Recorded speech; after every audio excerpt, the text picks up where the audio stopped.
at 20,000 feet, clinging to the side of this mile-high wall of granite, and everything in front of me was just space. Falling off a mountain goes against all my instincts as a climber, so this will be much harder for me. It's like throwing myself into the space between life and death. 3, 2, 1, one down, two down.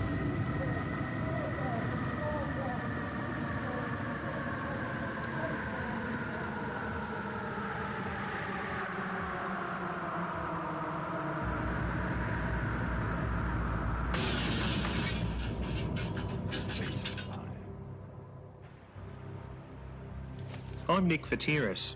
I'm a base jumper. BASE, or B-A-S-E, is an acronym for the 4 things to jump from. B for building, A for antenna, or a crane,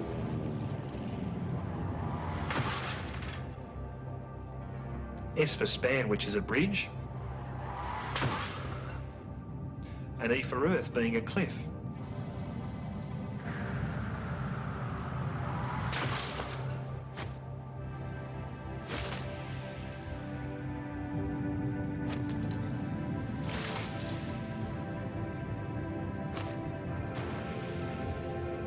For 10 years I've been travelling to different parts of the world, jumping off things for fun. It's been exciting, but I wanted more exhilaration, more of a challenge. I wanted to feel that pioneering spirit that attracted me to it in the first place. So I started selling this idea to jump from the highest cliff face in the world.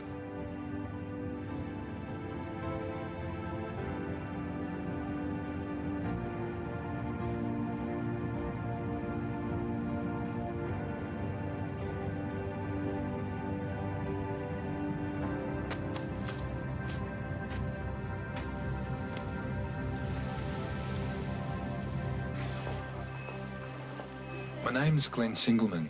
I'm a doctor and a mountaineer. I love climbing things. I've been the doctor on mountaineering expeditions in 5 continents. I enjoy a challenge, but I always thought base jumping was too risky, until I met Nick. He's done hundreds of base jumps, but he's never climbed. I've done hundreds of climbs, but I've never base jumped. So we made a deal. I'd teach Nick to climb if he taught me to base jump, and we'd combine our skills to climb and jump off the highest big wall cliff in the world. Look at this. I've got it. Look. This is it. We found it in a climbing magazine, the Great Trango Tower in Pakistan, 6,258 metres, over 20,000 feet high. Its granite walls rise 6,000 feet above the glaciers below.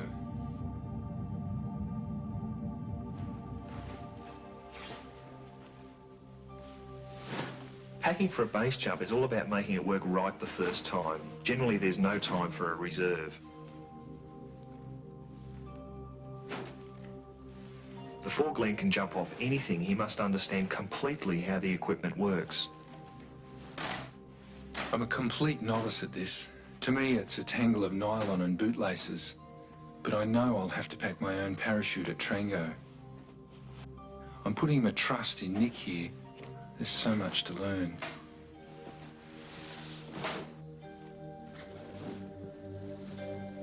It's the objective of a good pack to ensure it comes out straight, on heading, and facing away from the thing you've jumped off.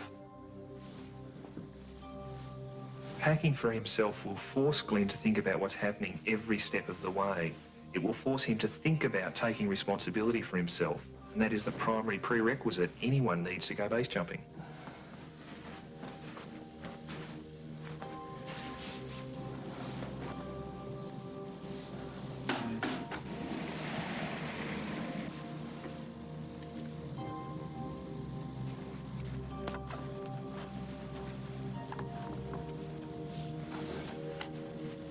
I think the only reason it's been possible for us to have taken this on is that we both have experience out on the end of the limb.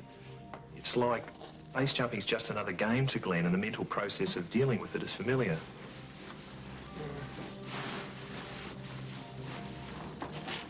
So it's a childish, recreational, fun activity with grown-up rules.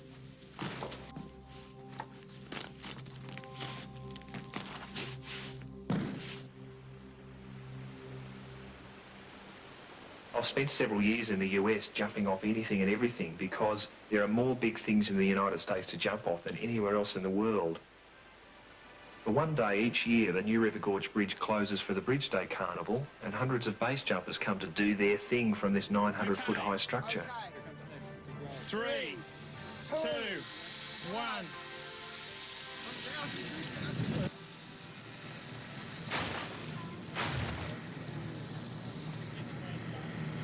Standing on the exit point, there's a feeling of respect.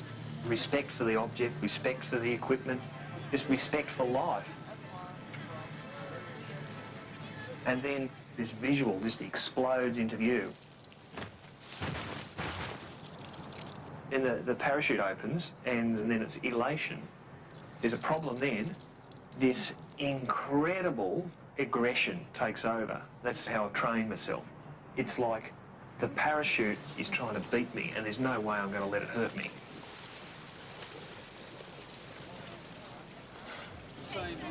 It's bizarre, you know, it's jumping off something. That's what I did when I was a little kid.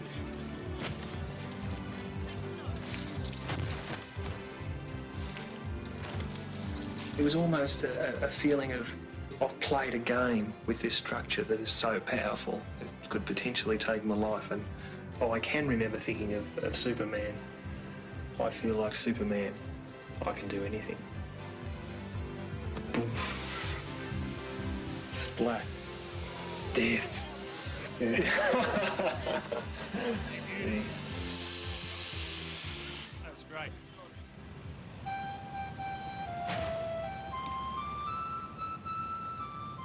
Jumping from the Statue of Liberty was an idea to promote the Restoration Ceremony in 1986.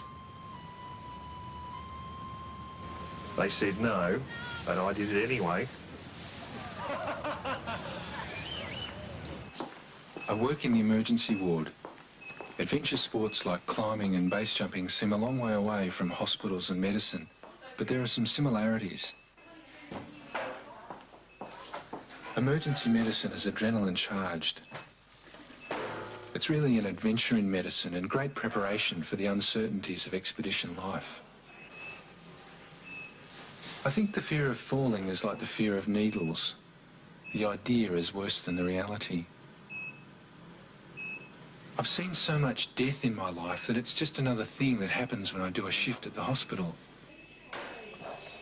When I'm at work, any patient in any condition can come through the door and I have to handle it. All the time I'm dealing with life and death decisions. With climbing and base jumping, I take the same responsibility, except it's my own life. I think we're all victims of our lifestyles. Smoking, drinking, even crossing the road, there's always risk. So I can't live my life wrapped up in cotton wool because that's not living, it's just existing.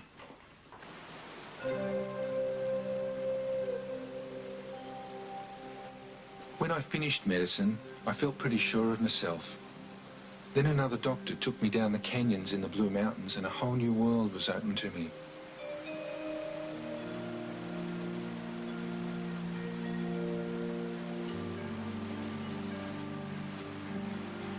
Training in the wilderness is the best way to get fit for an expedition. Hurtling headlong into unknown territory, thinking on our feet all the time. I find these places as life-giving as anything I do in medicine. So I brought Nick up here to share the experience and train for our expedition. Preparation for Trango is more than a training program. We've had to make it a complete lifestyle. I've never been to high altitude on a mountain before. We're not taking oxygen. And getting fit becomes just a fun part of the adventure.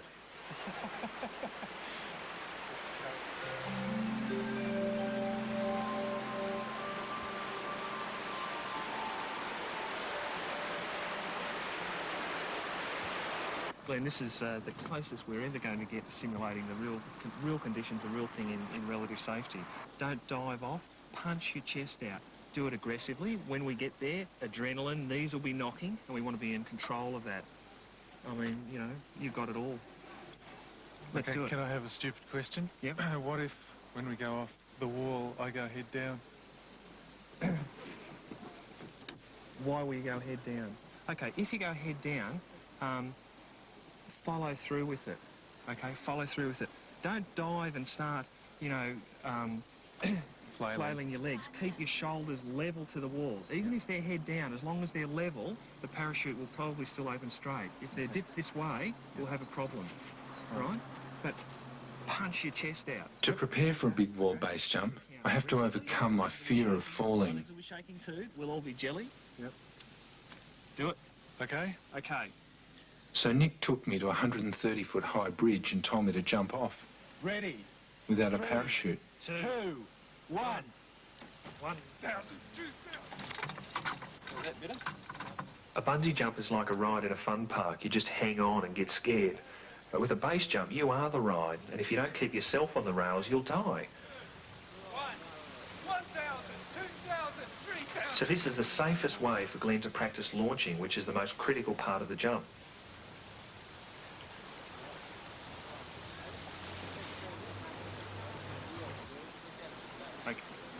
Okay. Okay.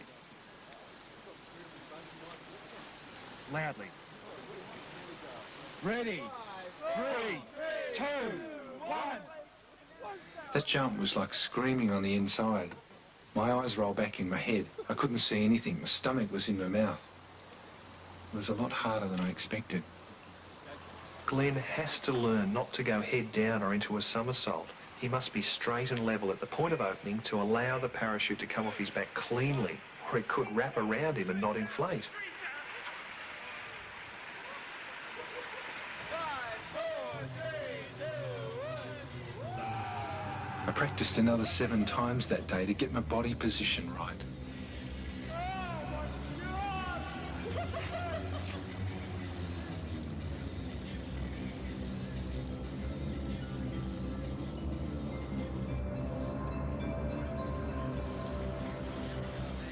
I'll stand there. I'll go. Okay. Ready. Ready. 3, 2, 1. 1,000. I organised special permission to jump from the Sydney Harbour Bridge, so Glenn could make his first base jump safely over water.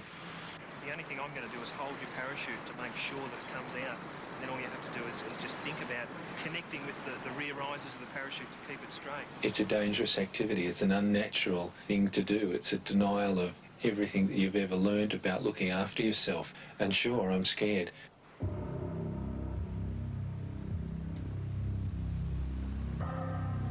The night before we do a base jump, I really can't sleep properly because I'm just thinking about what's going to happen tomorrow.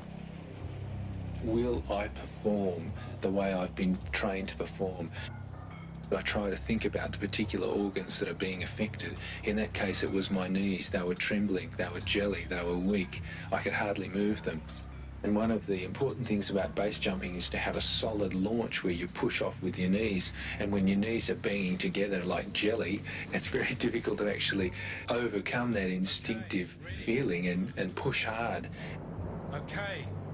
I concentrated all of my energy on making my knees work. 2, 1. 1,000, 2,000, 3,000.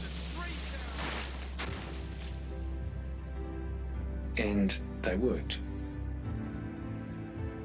Exposing yourself to danger is fine. I don't think there's anything wrong with it. But there is a clear difference between what is dangerous and what is irresponsible. If Glenn was to blindly follow me off an object without the necessary preparation, he would clearly be foolish. But when he jumps from Trango Towers in Pakistan, he will have an action plan for every possible scenario. That's the scariest thing I've ever done in my life.